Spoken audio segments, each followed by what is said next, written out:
ഭൗതിക ലോകത്തിലെ ആളുകളെ ആകർഷിക്കാൻ നിങ്ങൾ നിങ്ങളുടെ അഹങ്കാരത്തെ സജീവമായി നിലനിർത്തണം.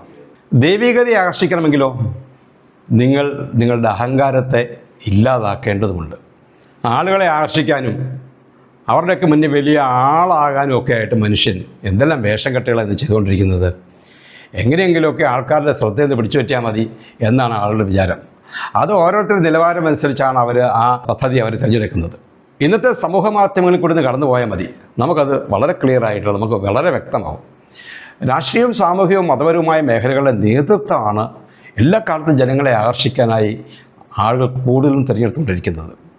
അതിൻ്റെ കൂടെ സിനിമാ മേഖലകളിലും അഭ്രപാളികളിലും ഒക്കെയുള്ള ആളുകളും ഇങ്ങനെ തിളങ്ങി നിൽക്കുന്നുണ്ട്. ഈ രംഗത്തൊക്കെ ശോഭിക്കണമെങ്കിൽ കുറച്ച് ഡംബും പത്രാസും ഒക്കെ ആകാമെന്നൊരു തെറ്റിദ്ധാരണ അതിൻ്റെ നേതാക്കളിൽ ഉണ്ടാകുന്നുണ്ടോ എന്ന് നമുക്ക് തോന്നാറില്ലേ?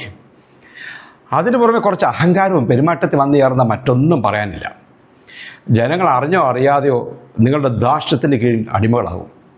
ഭൗതിക ജീവിതത്തിൽ ധിക്കാരവും അഹംഭാവവും എന്നും നിലനിർത്തി ജനങ്ങളുടെ പ്രീതി നേടണമെങ്കിൽ നിങ്ങൾ അക്ഷീണം പ്രയത്നിക്കേണ്ടി വരും. ഈ അംഗീകാരമൊക്കെ ക്ഷണികമാണ് എന്ന് പറയേണ്ടതില്ലല്ലോ. എന്നാൽ ഇതിൻ്റെ ആത്മീയ വശമുണ്ട്, അത് വളരെ വ്യത്യസ്തമാണ്.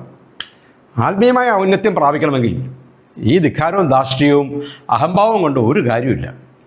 എളിമയും വിനയവും പരജീവി സ്നേഹവും ഔദാര്യ മനോഭാവം ഒക്കെ ഉണ്ടായാൽ ദൈവികതയെ നിങ്ങൾക്ക് ആകർഷിക്കാൻ പറ്റും. അപ്പോൾ ദൈവത്തിൻ്റെ സ്നേഹവാതിൽ നിങ്ങളുടെ മുമ്പിൽ തുറന്നു വരും. അപ്പോൾ നിങ്ങൾക്ക് ലഭിക്കുന്ന ആത്മീയമായ ശാന്തി അത് ഭൗതിക ജീവിതത്തിൻ്റെ വളർച്ചയ്ക്ക് ഉപകാരമാവും. അങ്ങനെ ലഭിക്കുന്ന കഴിവ് കൊണ്ട് ജനങ്ങളെ ആകർഷിക്കാൻ കഴിഞ്ഞാൽ അത് ശാശ്വതമായ നേട്ടം തന്നെയാണ്.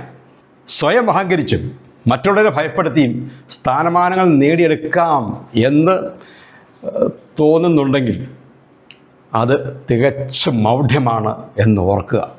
ശുഭദിനം.